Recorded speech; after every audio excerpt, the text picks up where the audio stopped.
Soper Customs, and this is my snowmobile bike.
Walk around on my snowmobile bike.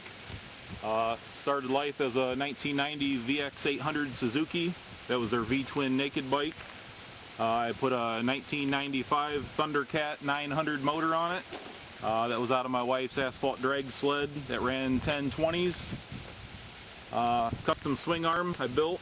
Well, pretty much everything I built. Rims and tires are off of a Big Dog chopper. They're performance machine wheels.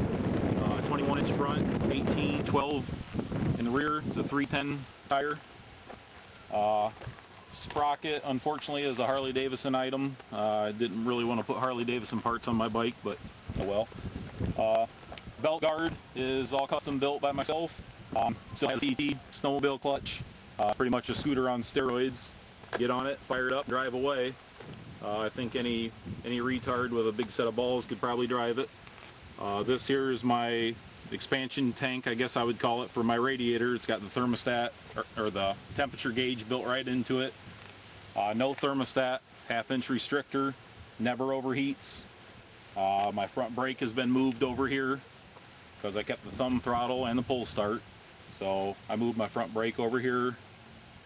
Chain guard, I built the foot pegs. The polish work was done by a buddy of mine. 99 GSXR front brakes, Hayabusa rear. The color is PPG Oh So Sexy Tri-Coat. Pipes have been altered slightly from stock. They've been cut and turned. Frame has been altered. All in all, it's just a good get on and go bike. No issues whatsoever. I can't believe other people hasn't built these before me, but I think it turned out very well. Any questions, please post a comment and let me know what you think. Thank you.